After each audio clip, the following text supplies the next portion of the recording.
Welcome to the OT for Life podcast. Thank you so much for being here. This week, I've got the second episode of the OTA Fieldwork series. Chantal and Ije return after 3 weeks of fieldwork to share all that's been going on, including their transition from observing to leading sessions, the importance of backup plans, and a conversation distinguishing occupational therapy's unique value in mental health services. If you missed their first episode, definitely listen to episode 43 to hear where the girls started before fieldwork began. The response to this series has been absolutely amazing, with so many OTs being excited and inspired, and I wanted to take a second to just share some of the comments with you. Lauren Burns mentioned that she's super excited to follow the students' journey, and a lot of what was said on the last episode resonated with her since she recently finished her level 2 fieldwork placements. And Ashley Pruitt commented that she listened to the episode on her way to and from fieldwork the other day, and she said she loved it and she thought that all the advice was great. I can't thank you enough for all the comments on Facebook and Instagram. They mean the world to me, so definitely keep them coming. So let's check in with Chantal and Ije and see where they are now. If you're interested in occupational therapy, this is the place for you. This show aims to explore our profession by sharing who we are and what we do. Because for us, occupational therapy is more than just a job. Hi, I'm Sarah. Welcome to OT for Life. Welcome back to the show, Chantal and Ije. How are you guys today? Good. I'm doing fine. And I know this is an exciting time because you guys are now has it been 3 weeks already? Yeah. Oh my goodness. Time's going by so fast. And so you guys have had 3 weeks of fieldwork since the last time that we talked. Wow. I know. Doesn't feel like that long. After next week, we're going to be halfway done. I know. I'm so excited. Me too. That's insane. That is absolutely insane. Like, you guys are almost already halfway done. Yeah. That's crazy. But it's going to start to get more intense. So it's also nerve-wracking a little bit. Do you feel like it already is intense? Like, has it been a lot in the past couple weeks, or still kind of just cruising and learning and soaking up as much as you can? For me, it's been a lot of sitting back and learning. And then now this week will be co-leading groups. So I'm nervous about that. Whereas I was just kind of joining in on the groups and participating. Now I will have to help run the groups. That's exciting. Yeah. Also, I'm nervous. That's okay. It's perfectly fine to be nervous because it's a change. It's a change to just go from observing and just kind of following somebody else's lead to then having to start taking more responsibility and having to start doing more yourself. Yeah, after our last placements, I was looking forward to the new placement to just be able to observe for a while because by the end you're doing everything. So it's like, oh, it'll be nice to observe again. So now it's starting to get a little more hectic. And I feel like this is right around the time where that big shift is starting to happen, where it was a lot of observation and reading reports and probably like writing stuff down and just kind of reflecting and thinking about. And now it's like kind of embarking on that, having to plan and having to do and shifting from like observer to doer. Exactly. Yeah, pretty much since like the second week. I think that during the second week I ran my first group, and then like last week I ran my own groups. So you've already had a couple where you've been leading them? Yeah. And how'd that go? It's been interesting, especially in mental health. Like, some people will be really into the groups and some people won't. And some people are like having like active delusions during the group, which can be kind of like stressful and difficult to manage and redirect. And then sometimes I'll like plan, like the other day I planned like this big group with the smart board. And then we went to go get the smart board and they're like, actually, we sent the smart board to IT to get repaired. So it was like 2 minutes before my group and I had to like come up with something else because I couldn't use the smart board. Yeah.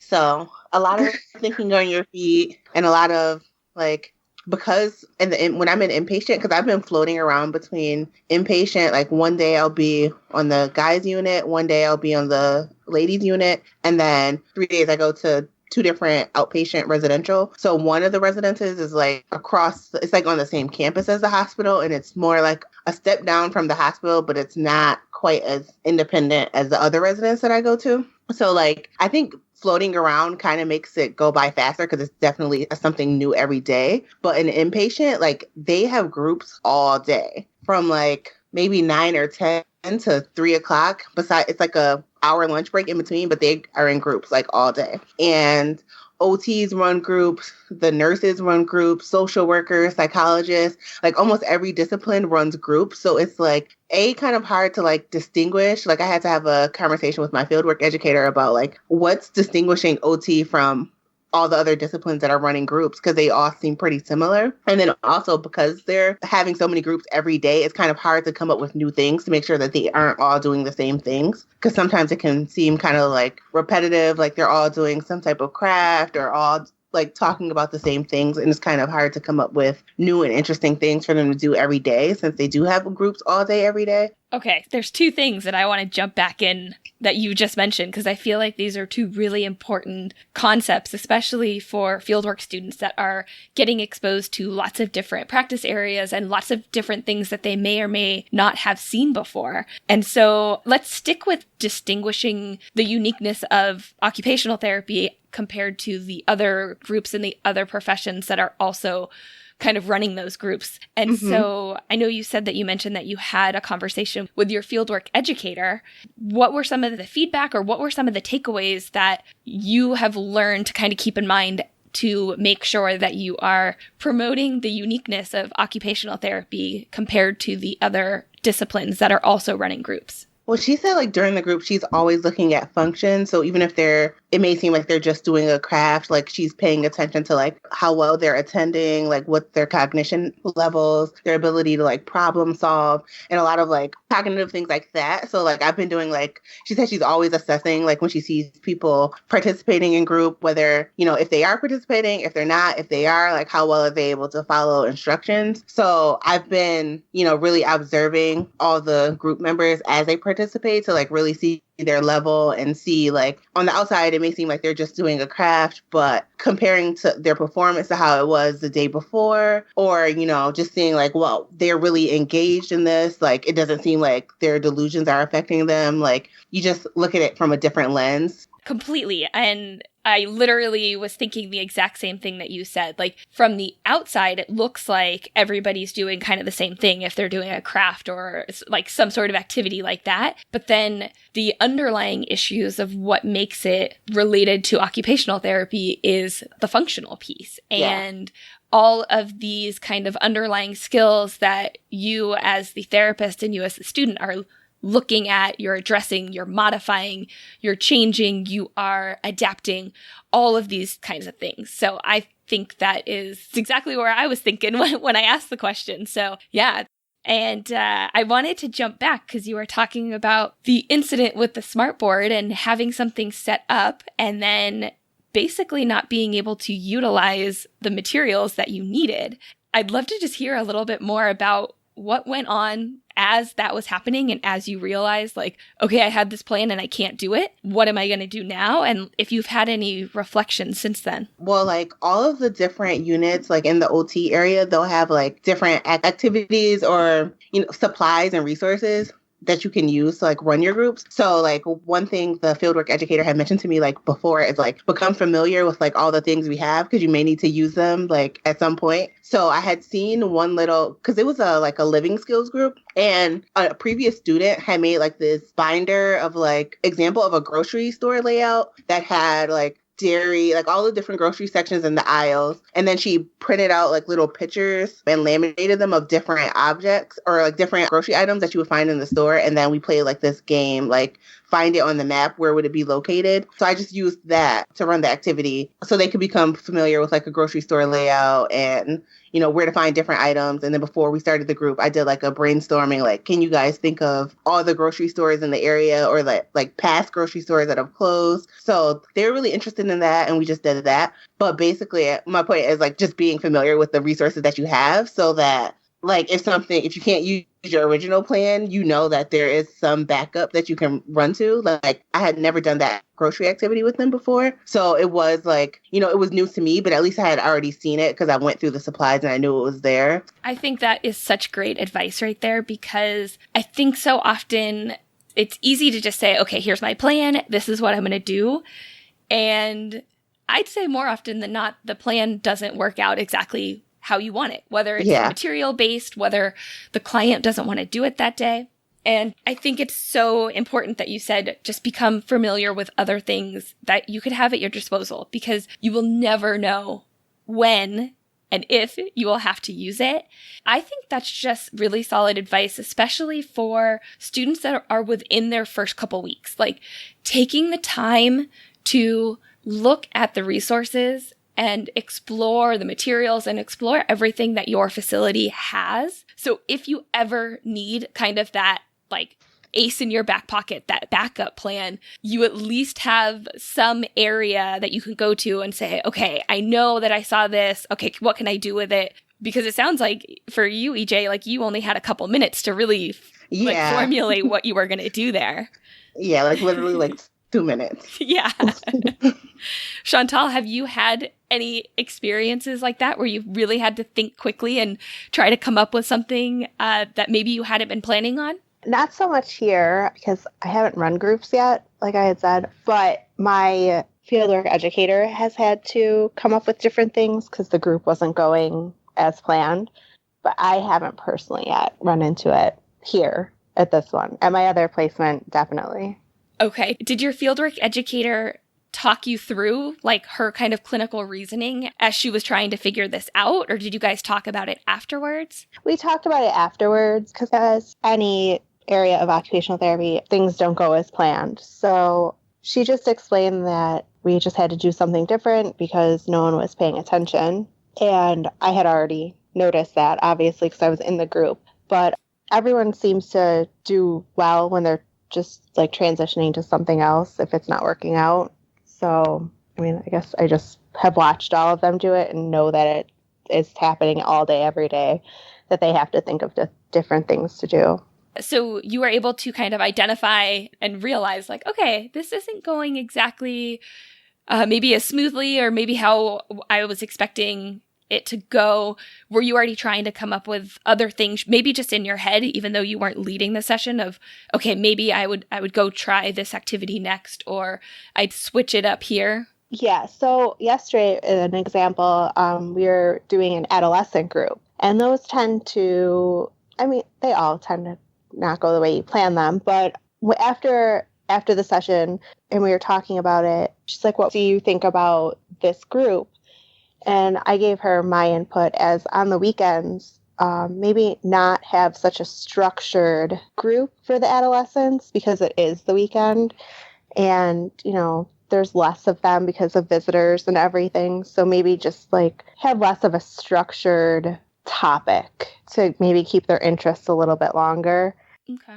All right. So what do you guys think has been going well so far? What are things that you're enjoying and what are things that you feel like you have some strength in doing within the past couple weeks of your fieldwork?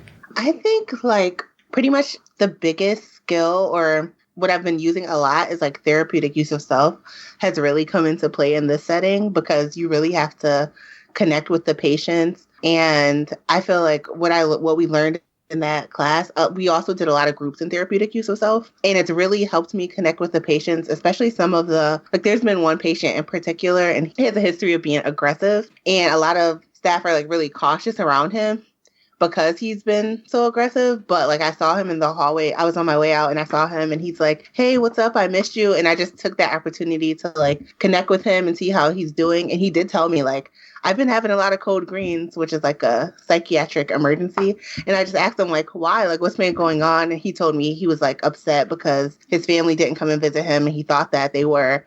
So he was like taking it out on the staff. And I was just like, well, what are some of your coping skills that you've been learning? And he told me like singing and dancing is one of his coping skills. So I was like, why don't you just do that when you get upset? Like go dance or go sing instead of attacking somebody. And he was like, he'll try it next time. So like just, building these connections, like everybody remembers you. Like it's for me when I'm on one unit on Mondays and one unit, the ladies unit on Fridays, and then throughout the week, other places. So it's some places I'm only there once a week. So it's like, I don't get to build the same connections I would if I was seeing them every day, but like they still, remember me even though they only see me once a week. So that's really come into play. Yeah, I love that you just said that, like taking time to connect with the patients. Like, even though this was just kind of like a random occurrence, just like walking down the hall, but I have a feeling that you just taking the time to like say hi and just connect with that patient probably really stood out to him. It might have even given you a little bit more insight onto kind of what's going on with him to then kind of be able to advocate for him a little bit more. Like, it's not that he's just trying to be difficult in the sessions. There's actually some sort of trigger that is making him unhappy. His family didn't come visit him or didn't stay long enough, or, like there was something, and you were able to notice that in the session. And then you took it that one step further to say, well, what are things that we can do about that? And my guess is now that you know that he likes like singing and dancing, you might even be able to incorporate that into some of the groups too, even if it's like the very initial thing that you do, just to kind of get everybody going and like engaging.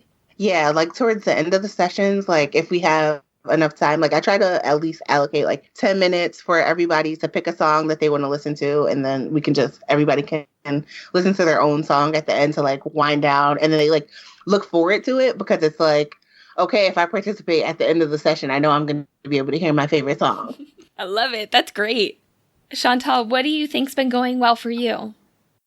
So the first couple of weeks and ongoing, my observation skills have been really good. I'm picking up things easily and mentioning it to like my fieldwork educator. And some of the times she doesn't even notice the things that I'm saying. So I would say my strengths would be my observation skills. And I was extremely comfortable with the patients right away, which in a psychiatric setting might not always be the case.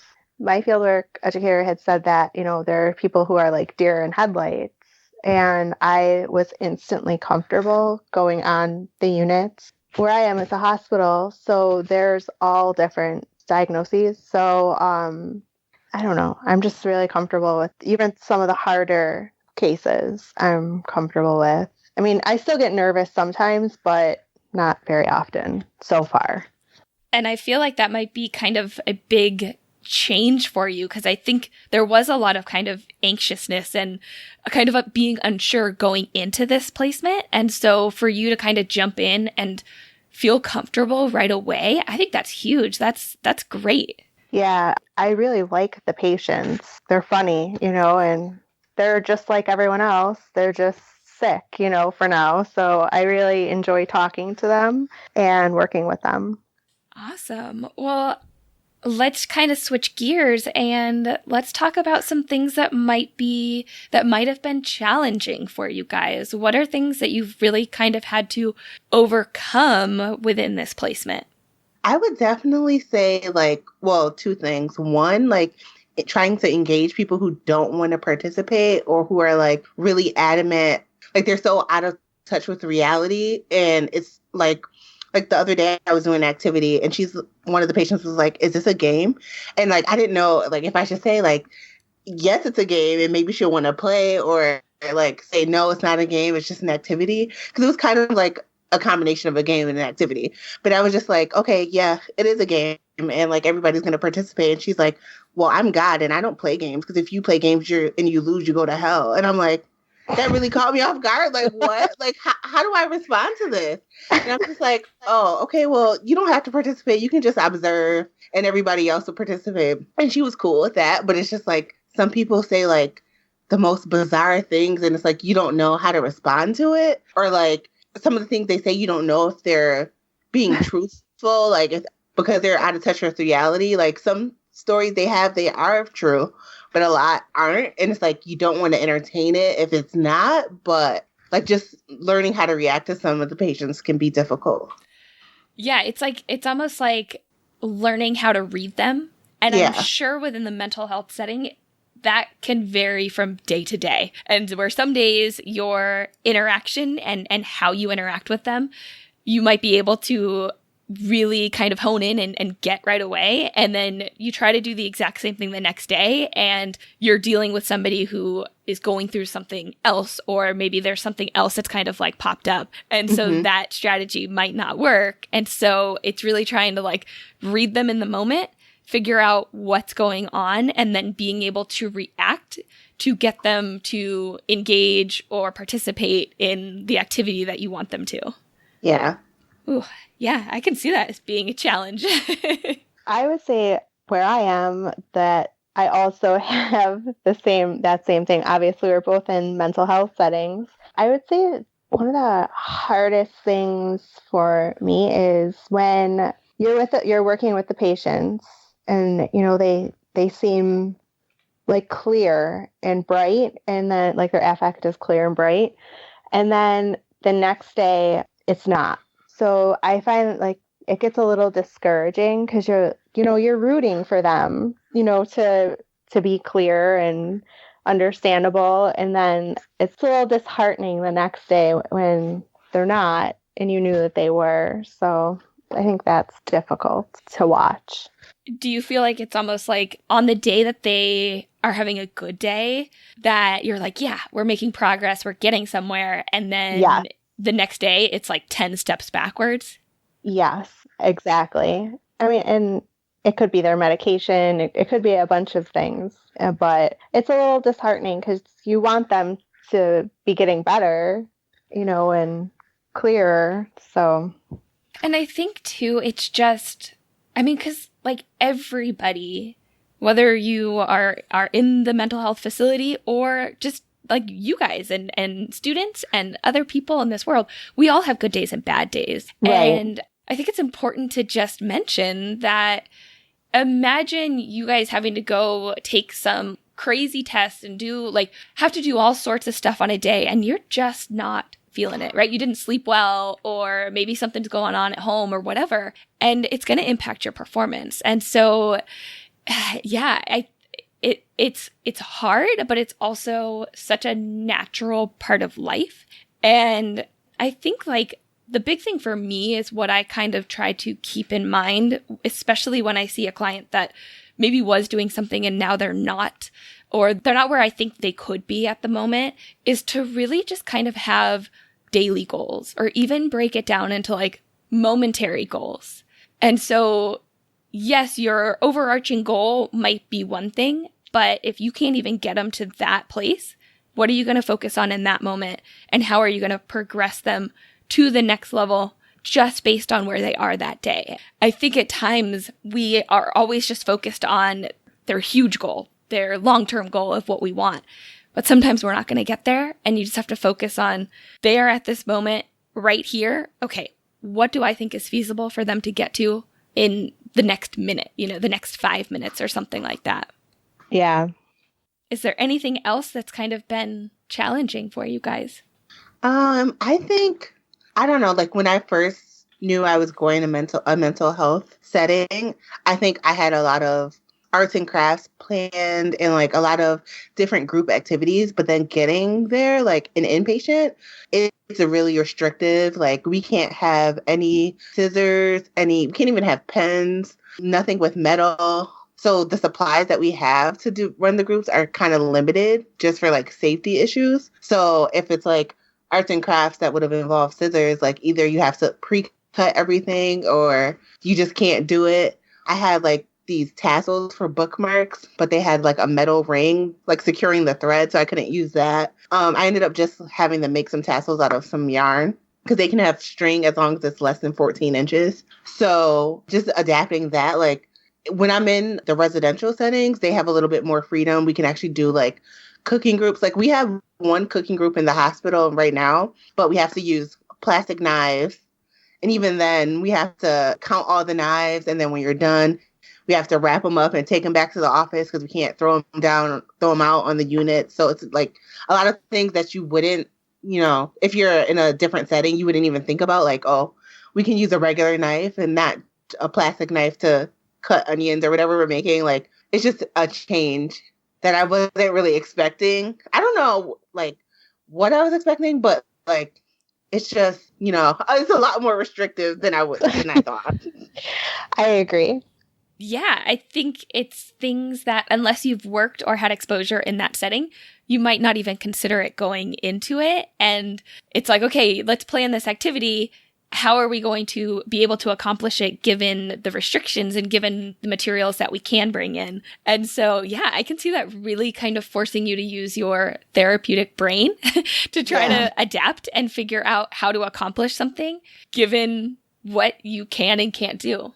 Yeah, like one of the therapists had ordered like these boxes, almost kind of like jewelry boxes or whatever. But when they came, the drawer had like a metal knob on it, like to open and close. So we couldn't use them. And like, I don't know if they were going to throw them out or what they were going to do, but they was just like, we can't use the boxes because they have metal on them. And then I was like looking at it and I was like, why don't we take the drawer out and then flip the box so that it's standing up vertically instead of horizontal? And then it turned into like a little holder, like you could put like I don't know, makeup brushes or anything that you wanted to put in there, standing up like a little cubby thing. So that's what I used for one of the groups. On Friday, I had them decorate the little holders and they thought it was so cute. And they one of the patients like carries around like a stuffed animal and like some other things, and she like put her things in it and carried it around. But I was like, you just really have to be innovative because they were going to let the boxes go to waste because the drawer had a metal knob on it and they couldn't use it. When I was like, let's just take out the drawer and use the box as a stand. It's perfect. Just adapt it and you can use it in a slightly different way. And I love that it wasn't just get rid of it. Yeah.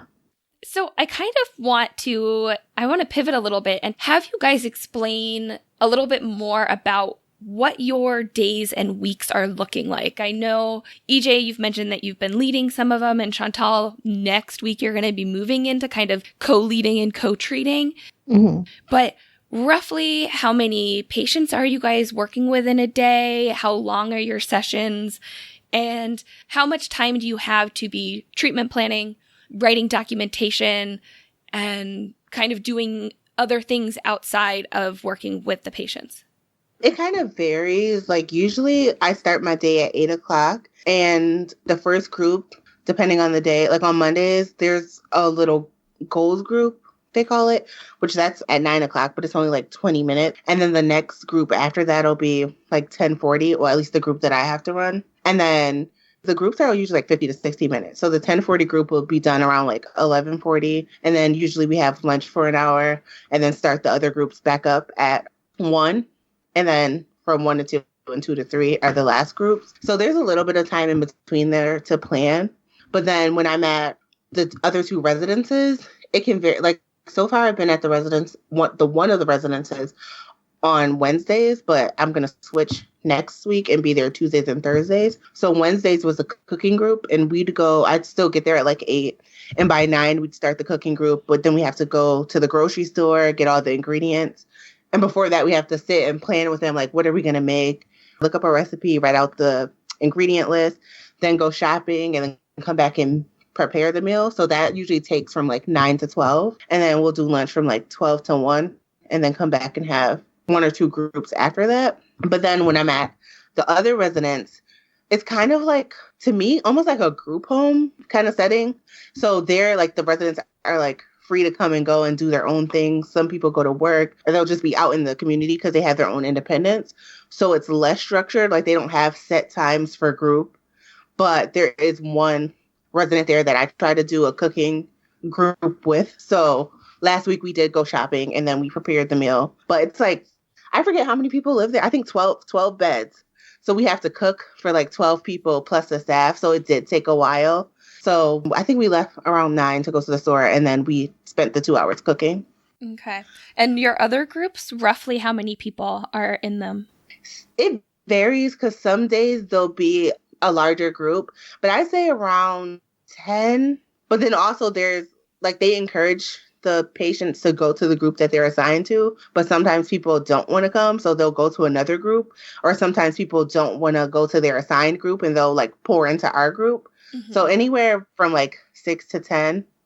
Ah, interesting. Chantal, is yours like that? Is it similar or is it different? It is similar.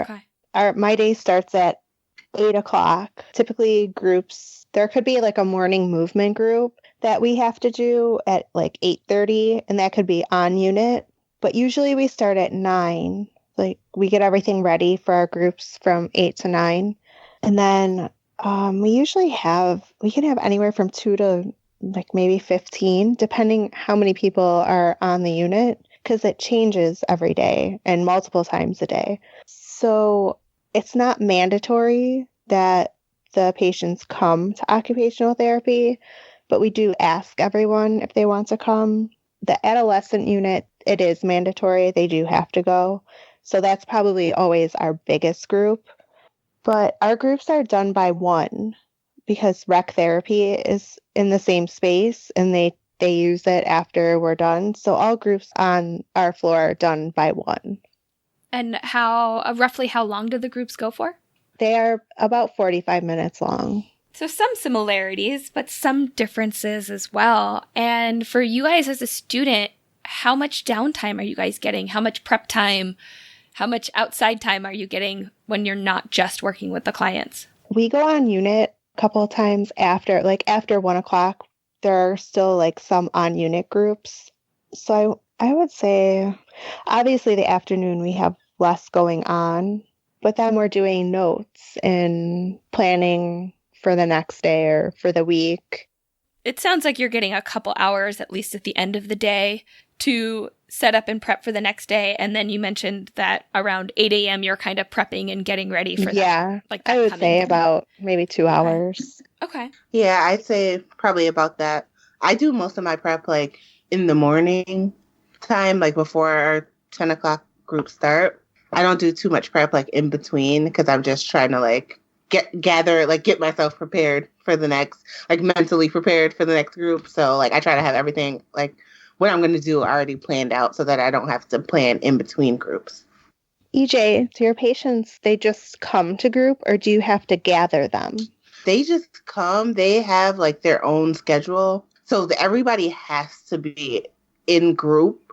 Like we have an attendance sheet of like the groups that you're supposed to go to, but you're not forced to go to that group, but you have to go to a group. So like they have their own schedule to follow that will assign them, like tell them what groups they're supposed to be in, but They can ask like, oh, can I come to your group instead? Or can I do this? Or sometimes the rec therapist will come and like say like, I'm taking people out, like who can go out? Because some of the patients have like restrictions on like if they can go outside or not, or like if they have to have an escort. So like some people, if a rec therapist comes down and says like, I want to take a group outside, like if the patient has like the freedom to go outside, then they may choose to go outside versus participate in their assigned group. Right. We have to go and gather everybody for a group. So. No, because like, well, the groups that are on the unit, no, they just come to we don't have to search. Okay. So do you go and gather the groups like a few minutes before the group starts, or is that like part of your group time? Okay. I mean, sometimes it runs into group time, but we try to gather everybody. Obviously, it takes longer sometimes to get everybody because we all have to go together. So it takes about like 10 to 15 minutes to gather everyone. Now, when I'm at one of the residences that's on the campus of the hospital, like we do kind of have to gather, like they do know like, okay, cooking group is in the kitchen at 9 o'clock, but like around like 8:30 we do start like reminding people like, are you coming to cooking group today? Like, and let them know so they can start like getting themselves ready to come down. Or sometimes if they forget, we'll like go knock on their door and say like, are you coming to group? But usually like they already know. Yeah. I think that's interesting. I wonder if that plays a role in their motivation to come to group, if it's something that they're initiating or versus you guys coming and kind of gathering them like, oh, we have to go. I wonder if that plays any sort of role in how motivated they are to engage and participate. Yeah, I think so a little bit, especially if they know like, because like I said, like pretty much all of the disciplines there run groups. So like it could be like OT running a group, but then across the hall at the same time, like a rehab counselor is running a group.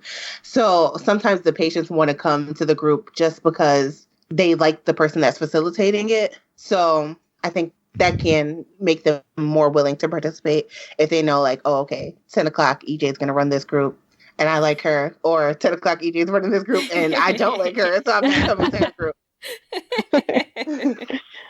So let's talk a little bit about what your supervision has looked like so far. How much direct time are you getting with your supervisor? What kind of feedback or how they're giving their feedback? What has been your experience with the supervision process? For me, because I have the person who's considered to be like my main fieldwork educator, like I'm hardly with her at all, but technically she's like the one in charge of me. But I'm like floating all around. So my main fieldwork educator, I've actually, on the days that I'm with her, she had a OT student. So I was like with her OT student, but her OT student last day was Friday. So Monday, I don't know how it's going to be because I haven't like discussed with her, like, am I just going to run the groups that the OT student was doing? Or am I going to, is she going to assign me to something else? I don't know. But it varies because I'm floating all around. Like usually when I'm at the residences, I do like the OT is with me all the time. Like my supervisor is with me like all the time.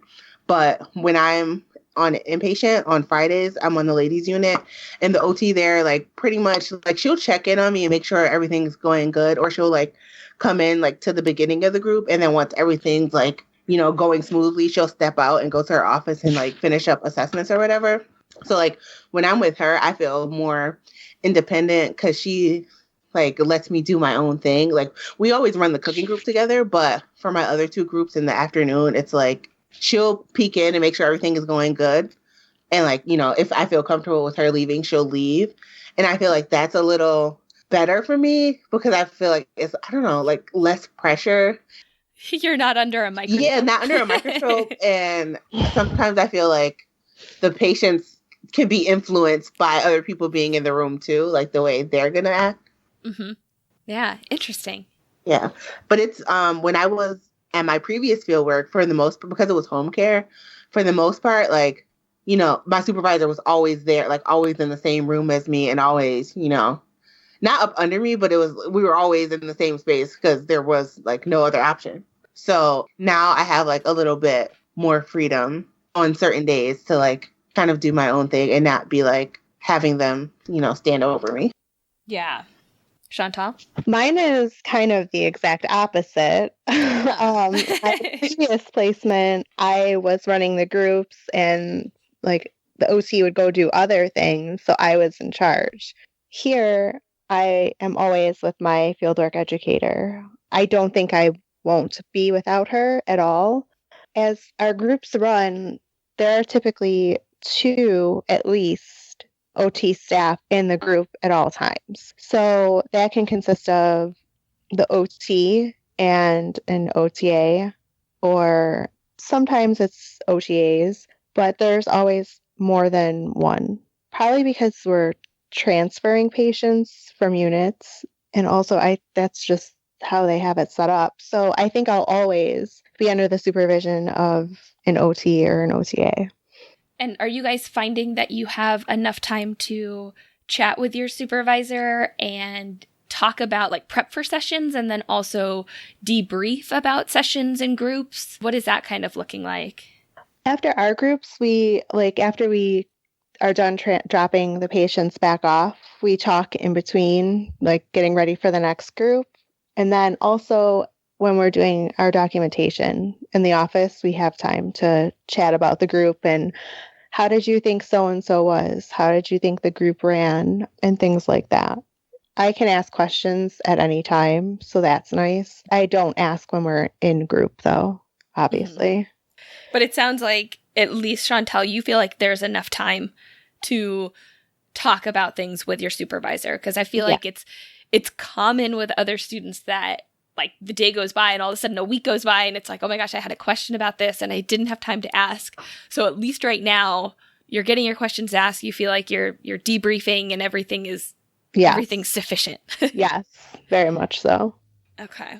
Yeah, I pretty much feel the same way for the most part. Like there's definitely enough time to like talk to the supervisor and say like, how do you think this went? Or they'll ask, what did you think about this person? Or like, how did they receive the activity? So so far the supervision level and communication is pretty good. Okay. And it sounds like it's mainly in person. Do you guys ever email or write notes to each other and check back later? Is there any sort of that going on, or mainly like sitting and talking? Mostly sitting and talking. Like for my one fieldwork educator that I don't really see that much, our schedules will be different. Like if she's on one unit and I'm on another unit, like sometimes I'll come down to her office, but she's not there. So I'll like write her a little note, like, can you check on this or something? And then I'll say like, I'll come back at the end of the day to like pick it up or see it, or, I'll check back in with her at the end of the day. So most of our communication has been like leaving each other like little notes or email. But for the other people, it's like in person. I feel like it's such a common thing that like lots of students are like, I don't have time to talk to my supervisor. So it's really refreshing to hear you guys that are like, yeah, we have plenty of time. We're good. Yeah. Yeah, we do. We have lots of time to talk. I mean, in between and in the office, even when we're doing notes. Are you guys finding that you have to spend outside hours, like when you're at home, focused on fieldwork, whether it's planning or doing documentation or anything like that? Again, like this was my last placement as well. You leave work at work is what they say. Especially my fieldwork educator has been very stern about leaving everything at work because it is the mental health setting and you do get burned out, I guess. She said just leave everything there. So she doesn't ask me to do anything outside of work. Of course, I've been looking for some ideas to do for like groups to run and trying to figure that out, but just schoolwork I've been doing outside. But it doesn't sound like you have to be doing it in order to keep up, basically. No, not at all. Okay. I'm doing it on my own. Yeah. Yeah, same. Like sometimes I'll try to think of activities that I would like to do or materials, but it's not like mandatory that I have to like spend hours at home preparing for the next day, which is good because I mean, like we're tired enough as it is. Like once we leave, I can't imagine like having to spend like hours outside of fieldwork on fieldwork stuff because it's enough as it is. Yeah, I have like 3 hours with my children when I get home, so it's nice not having to do other stuff. Yeah. In our first recording, I know that we had kind of briefly touched on working with this population and kind of the impact that it might have on you guys emotionally.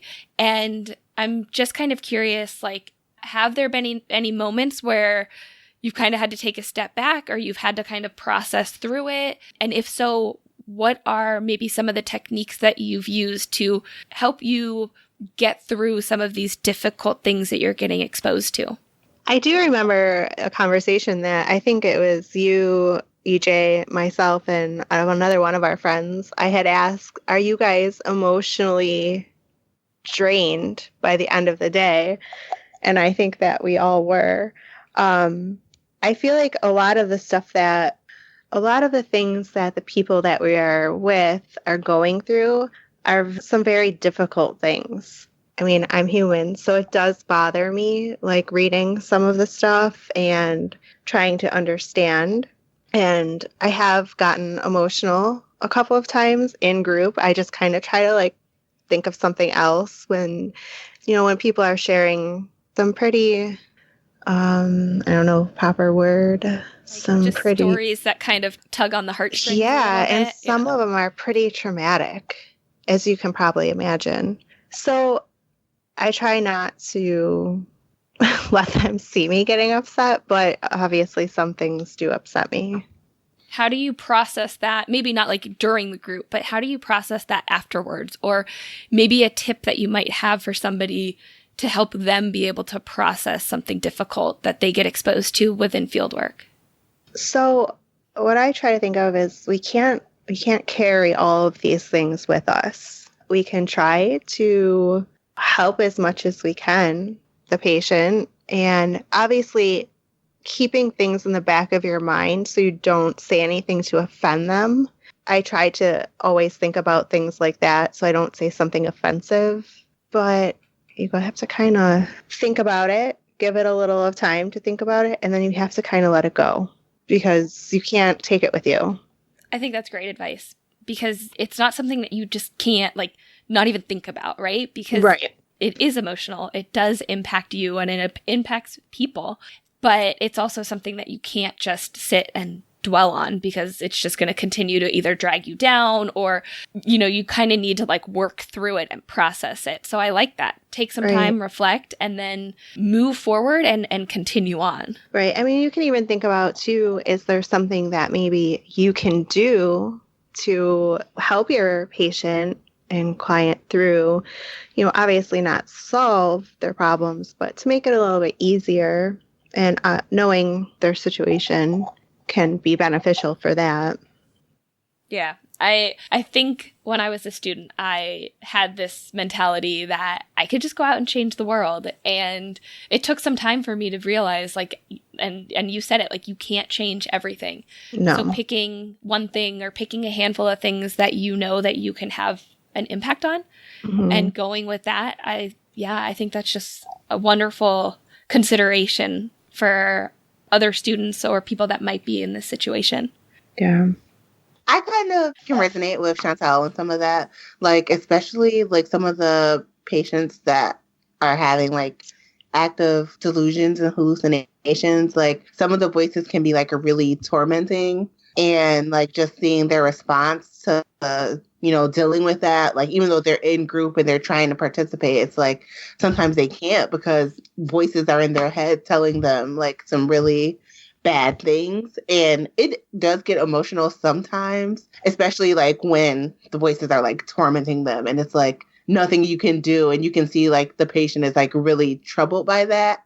And it's like, you know, I wish I could just, you know, stop it for them, but I can't.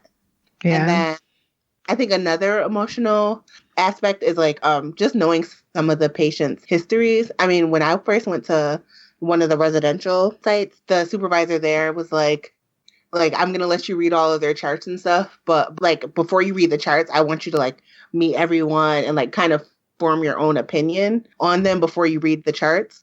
So it's like, I did that and I got to know like all these guys, and that like they were super nice. And then you go read the charts and see like they committed some like horrific crimes. And it's like, you almost can't believe it. It's like, really? They did this? Like, it doesn't even seem like it, but you just have to separate, you know, those crimes from the person and realize like they did some of these things when they were really sick. And now like they've got that under control and like they're pretty much like a totally different person. Like, some people may be like afraid or like, you know, have some of their bias introduced when they read like some of the things that they've done. But I've been able to separate it because, first of all, like a lot of the things happened like years ago. Some of this stuff happened before I was even born. And that was just a time when they were not themselves. They were sick. They're healthy now. So I don't really, you know, have a fear that they're going to do those things again. So it really hasn't impacted me that way. I'm really glad that you brought that story up, because I think that's really, really important. And let's just spend just a little bit more time kind of discussing that, because it is very easy to read a report or read some sort of documentation on a person before you meet them, and then come up with your own kind of biases, your own perceptions and your own take on the situation.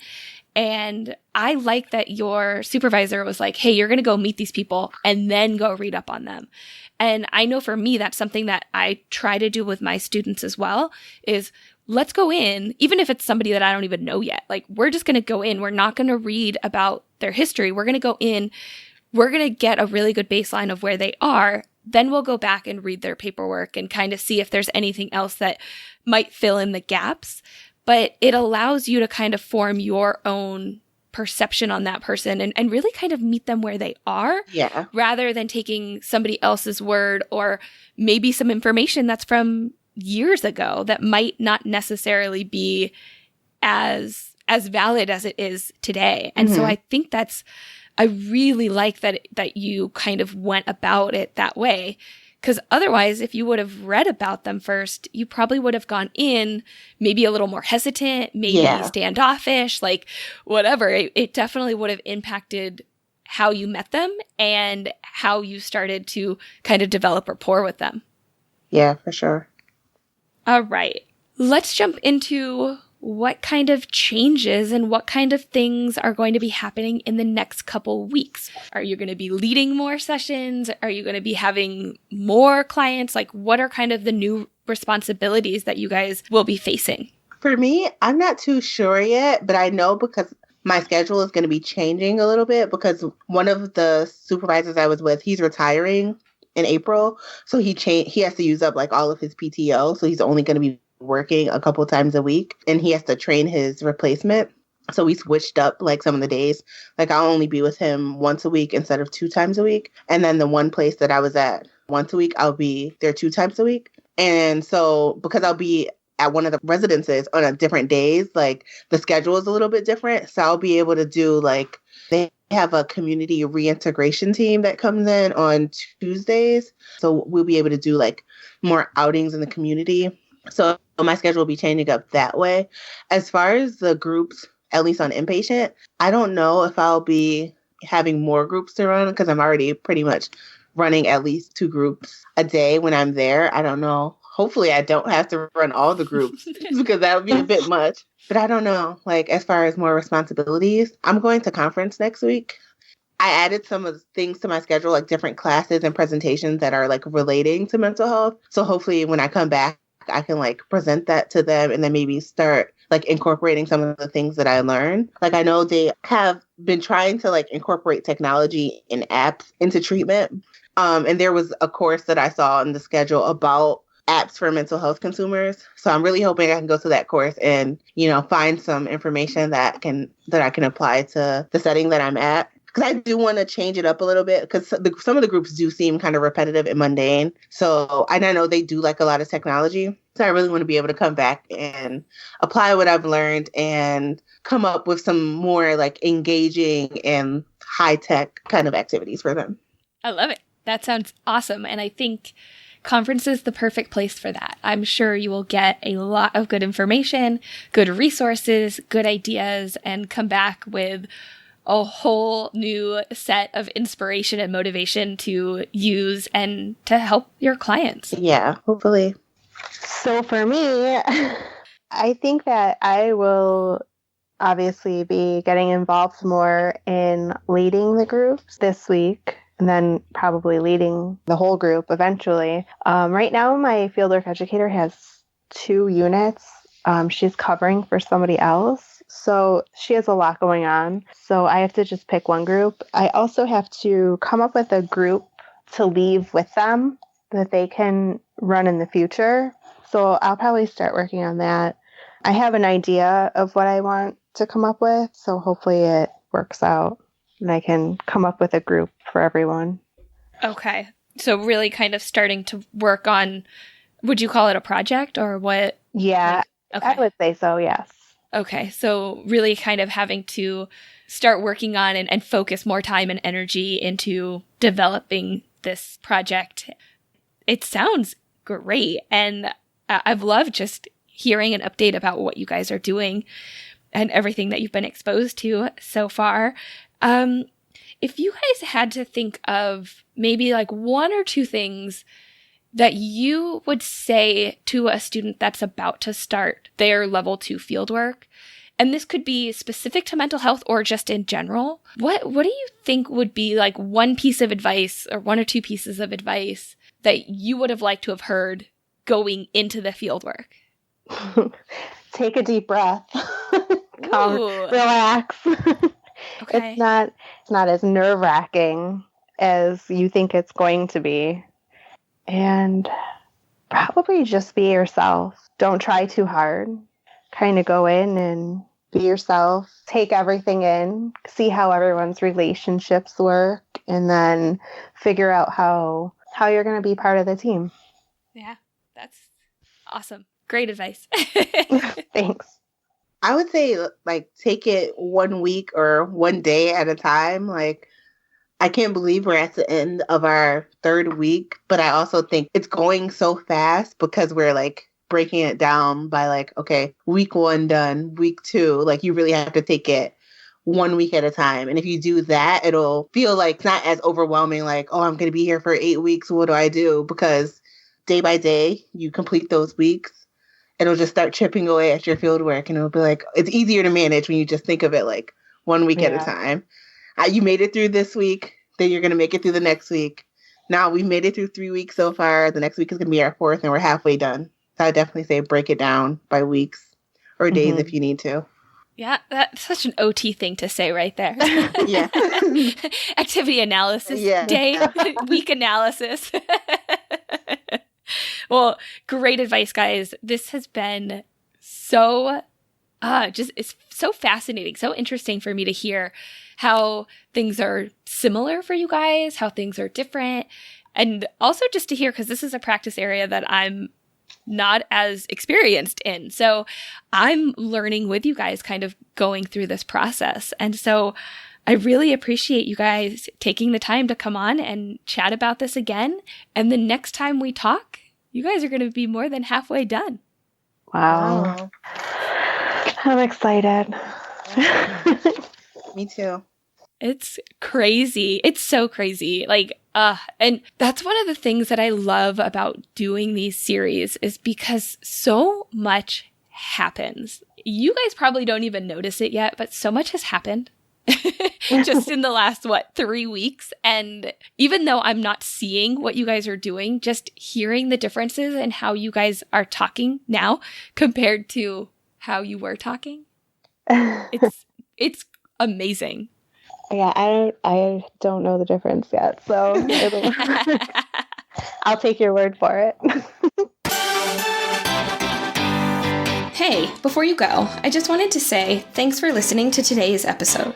If you want to further the discussion, go to our website, otforlife.com, and join our Facebook group. If you like us, here are 3 easy ways to let us know. 1, share our podcast with a friend, colleague, or anyone interested in occupational therapy. 2, leave us a review on iTunes or anywhere this podcast is found. 3, subscribe to us so you don't miss out on any upcoming episodes. Thanks again. We'll catch you next time, OT for Lifers.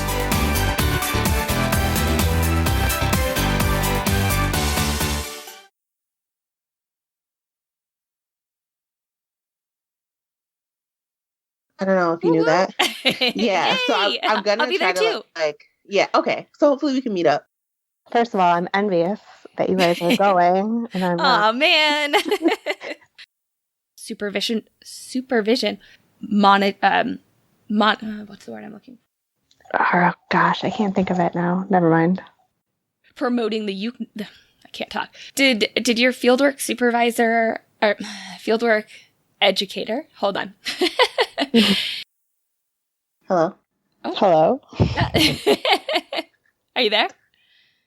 Did we lose Sarah? I don't know. I think so. It says can you guys hear me? Though. Can you guys hear me? Hello? Hopefully she'll come back because that happened last time. It's really cool. And I think you're going to go back and listen and be like, wow. Like, I remember that moment. Like, holy smokes, how far I've come. Yeah. Yeah.